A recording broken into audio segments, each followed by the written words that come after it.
இப்போ திருக்குறளை பற்றி நம்ம பொதுவாக தெரிஞ்சுக்க போகிறோம். திருக்குறளை இயற்றியது யாரு? திருவள்ளுவர். எத்தனை குறளை இயற்றினாரு? 1330. எத்தனை அதிகாரம் இருக்கு? 133. அதிகாரத்துக்கு எத்தனை பாட்டு?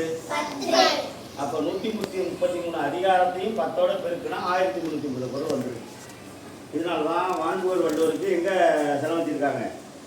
எந்த ஊரில்? கன்னியாகுமரியில் செலவழிச்சிருக்காங்க. 113 அடி உயரம். ஏன்னா 133 அதிகாரத்தை அவர் இருந்தார். இப்போ இதுக்கு திருக்குறள் 1330 குறள் அவர் ஏற்றிருக்காரு திருவள்ளுவர். அப்போ நம்ம ஏதாச்சும் ஒரு குறள் இருக்காரு, ஒரு ஆயத்த குறள் பாடு சொல்லலாமா? சொல்றீங்களா திருப்பி? திருக்குறள் படித்திடுவோம் என்னாலும் திருக்குறள் படித்திடுவோம், ஈரடி குறளை இதயத்தில் வைத்து இனிதே மகிழ்ந்திடுவோம். திருக்குறள் படித்திடுவோம் என்னாலும் திருக்குறள் படித்திடுவோம், ஈரடி குறளை இதயத்தில் வைத்து இனிதே மகிழ்ந்திடுவோம். அதாலே திருக்குறள் படித்திடுவோம் என்னாலும் திருக்குறள் படித்திடுவோம்.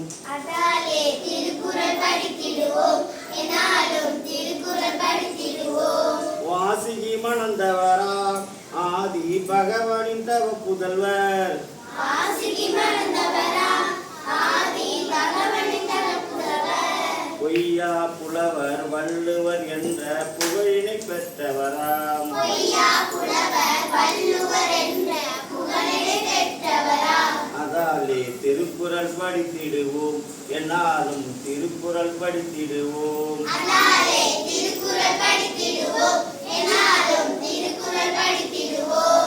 அறம்பொருள் இன்பம் ஒன்றும் நல்ல அதிகாரம் வைத்தவராம். அறம்பொருள் இன்பம் ஒன்றும் நல்ல அதிகாரம் வைத்தவராம். உலக பொதுமறை திருக்குறளை நம் உலகத்திற்கு அளித்தவராம். உலக பொதுமறை திருக்குறளை நம் உலகத்திற்கு அளித்தவராம். அதாலே திருக்குறள் படித்திடுவோம் என்னாலும் திருக்குறள் படித்திடுவோம். திருக்குறள் படித்திடுவோம்